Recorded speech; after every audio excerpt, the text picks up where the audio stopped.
বিষয় শিক্ষার গুরুত্ব। শিক্ষা মানে চেতনা, চেতনা মানে বিপ্লব, বিপ্লব মানে মুক্তি। প্রথমে আমরা জেনে নিই শিক্ষা বলতে কি বোঝায়। মানুষের যাবতীয় জ্ঞানের জন্যই শিক্ষার প্রয়োজন। এই দিক দিয়ে বিবেচনা করলে মানুষের যাবতীয় দায়িত্ব যথাযথ রূপে পালনের যোগ্য হতে হলে দৈহিক, মানবিক ও নৈতিক দিক দিয়ে যে জ্ঞান ও গুণাবলীর প্রয়োজন তা অর্জনের সুব্যবস্থা করার উদ্দেশ্যে শৈশবকাল থেকে কর্মজীবন পর্যন্ত যে প্রচেষ্টা চালানো হয় তাকেই শিক্ষা বলে। এক কথায় তারই নাম শিক্ষা। এবার আমরা জেনে নিই শিক্ষা সম্পর্কে কোরআন ও হাদিসে কি বলা হয়েছে। কোন একটা জাতিকে সুনির্দিষ্ট অবস্থার ভিত্তিতে গড়ে তুলতে হবে। সেই জাতির লোকেদের ব্যাপক হারে সুশিক্ষিত করে তুলতে হবে।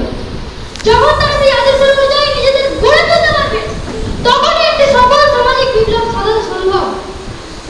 সুন্দর সমাজ গঠনের উপকার প্রফেট মুহাম্মদ সাল্লাল্লাহু আলাইহি ওয়াসাল্লাম মাত্র 23 বছর বয়সে একটি ঘুমন্ত চরম জাহিলিয়াতের অন্ধকারে নিমজ্জিত ও কুসংস্কার আচ্ছন্ন একটি জাতিকে বিশ্ব বিপ্লবী জাতিতে কিভাবে রূপান্তরিত করলেন।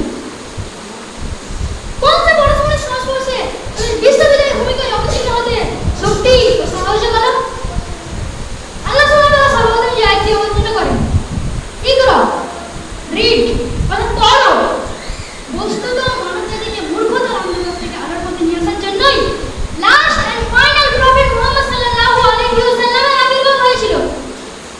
যখন প্রথম ওহী প্রাপ্ত হন, পড়ো তোমার প্রভুর নামে যিনি মানুষকে সৃষ্টি করেছেন জমাট বাঁধা রক্ত দিয়ে। পড়ো তোমার রব অতীব মহান যিনি মানুষকে কলমের দ্বারা শিক্ষা দিয়েছেন, মানুষকে দিয়েছেন এক অজানা জ্ঞানের সন্ধান। সূরা আল-আলাক